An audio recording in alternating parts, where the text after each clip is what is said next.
Well, howdy, y'all, and thanks for joining me on today's episode of Good News with Trixie. I'm your hostess, Trixie. Today, we're going to explore some fun stories that will hopefully encourage your heart, strengthen your faith, and give you some gump back into your gumption. So take a seat and let's order up a dish of happiness with a dash of encouragement and sprinkled with some perspective. My senior year of high school, I got to graduate an entire semester early because of my grade point average and my class schedule. Talk about being excited, y'all. I thought to myself, I'm going to get me a job, save up some money, and get me a nice car. I didn't come from a rich background, so if I wanted something, I had to earn it. And then get me all ready for my big college day. And then life happened, as it usually does when you are young and optimistic, and I became the caretaker for my grandmother.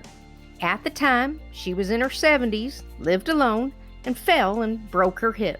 Both of my parents worked full-time jobs, and no one else could financially take care of Grandma but my parents. And so, here comes Grandma. Now don't get me wrong, I love my grandma, God rest her soul, but taking care of her when I got to graduate early, all of a sudden my life came to a screeching halt, y'all.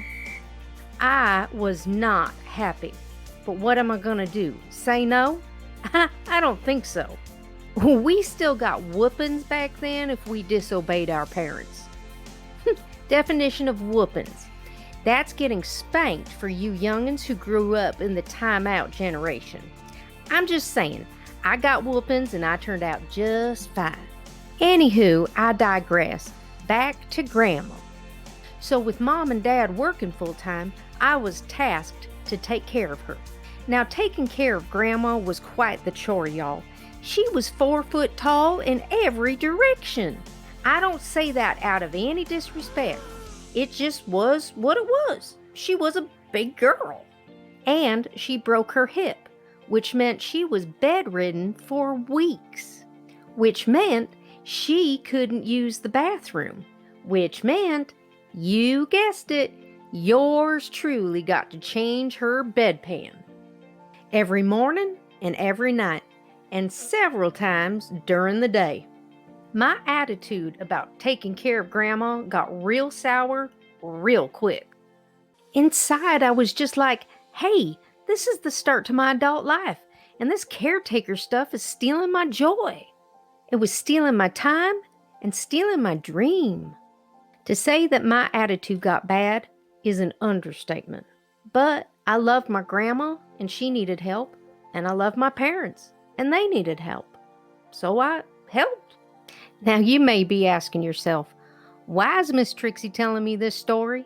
Because that time of my life gave me some great life lessons. One of which is how my grandma behaved during that time and her perspective on the matter. Every morning when I went downstairs to wake her up for breakfast, I'd ask, Grandma, how you doing today? And pretty much every time she'd answer with, well, I ain't pushing up daisies, so it's going to be a great day. For those of you that may not be following along, that means that she's this side of the grave, that she ain't 6 feet under. She was still alive and kicking, y'all. And even though she broke her hip and was in constant pain, she always woke up with a great attitude and outlook on her life. One day, when I could clearly see my grandma was in pain, I asked her how she was doing, and she said the same thing. Well, I ain't pushing up daisies, so it's gonna be a great day. I finally asked her, Grandma, how can you say that? You are clearly in a lot of pain. And this is where the life lesson came in, y'all. You listening? She said, 'cause every day I ain't pushing up daisies is another day here on earth that I can make changes and get better. 'Cause once you cross to the other side, you best have your affairs in order, 'cause you ain't coming back. Now remember, I was a young teenager, all self-absorbed, but Grandma schooled me more than any class had at that time in my life. It was like my world was just graced with knowledge from a sage, and poof, My attitude changed that day about taking care of my grandma. She taught me the power of perspective and how powerful it can be to change your perspective, and how changing your perspective can change the direction of a situation. Sorry about that. Just a quick PSA moment. If you are enjoying this video, would you mind hitting that like button? It helps us with the YouTube algorithm get more good news out to more people. If you hit the subscribe button, you can follow our good news channel. This ensures that you will see new content on your homepage.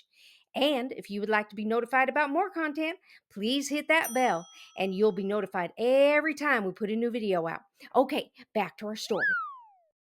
Y'all, she healed quite quickly from that incident and was back to her feisty self in no time. And I truly believe she healed so well because of her perspective on the entire thing. She could have had a sour attitude.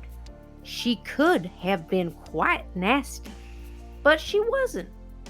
She just kept her perspective that she wasn't pushing up daisies, so it's gonna be a great day. Are you going through something that if you changed your perspective, it could change the entire outcome? If not the outcome, at least your attitude about it? There's a lot in this life that we are powerless to change. But we can change our perspective, and that can help turn our attitude around. And by changing our attitude, we can change our world for the better. If you have some good news, or an encouraging story, or a funny story that you took a life lesson away with that you would like me to share with other people, please email me. You can use the link below. We love good news around these parts, so if you got them, let's share them. Also, if you can relate to this story, please leave us a comment below. We'd love to hear from you. Bye for now, and remember, Jesus loves you, and so do I.